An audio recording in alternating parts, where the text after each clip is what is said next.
Entre 1960 et 1966, la France a procédé à 17 tirs nucléaires dans le Sahara algérien. 4 explosions atmosphériques à 50 km au sud de la ville de Regan et 13 explosions souterraines dans cette région, le Hogar, près de Tamanrasset. Mohamed Chenafi était prisonnier de l'armée française en 60. Envoyé au Sahara, il a vu la bombe exploser. Il a aussi dû nettoyer les déchets sans protection. 4 jours après l'explosion, on nous a emmenés au point zéro pour ramasser les tas de pierres, le zinc et essayer de les enfouir. Ensuite, l'adjudant nous a redonné nos papiers avec ce mot d'ordre: ne pas parler de ce qui s'est passé. Celui qui parle, on le tue. Si Mohamed n'a pas eu de séquelles, d'autres, beaucoup plus tard, n'ont pas eu cette chance. Il y a 20 ans, Ammar a passé 2 ans de son service militaire à Ineker, près de Tamanrasset, une zone exposée. En l'espace de quelques mois, son poids a doublé. Voici comme il était avant. Un cancer de la glande hypophysaire sera diagnostiqué. Après 6 mois dans la caserne, mon corps commença à se déformer et débutait l'excroissance. Je prenais 3 kilos chaque jour.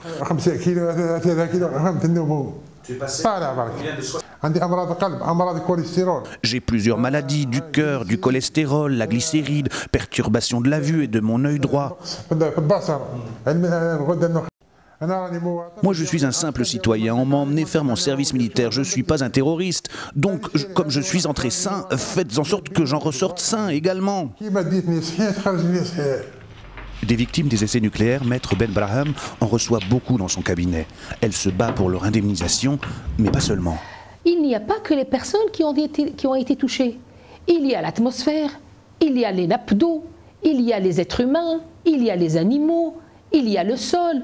Il y a plusieurs crimes dans ce crime d'essais nucléaires. C'est un crime contre l'humanité ? C'est un crime contre l'humanité, par excellence. Gérard Ruot était pendant son service sur le site d'Amoudia, de là où partaient les tirs nucléaires. Installé en Algérie depuis, il réclame plus qu'une simple indemnisation. Créer un hôpital avec des spécialistes français qui viennent former les médecins algériens pour lutter contre les conséquences de cela, je pense que ça serait plus bénéfique pour nous, les victimes qui sont sur place encore, qu'une loi qui va indemniser pas grand-chose et pas grand monde.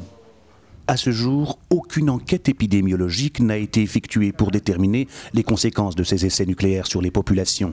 50 ans après, les sites ne sont toujours pas sécurisés, exposant les habitants de la région au danger de la radioactivité.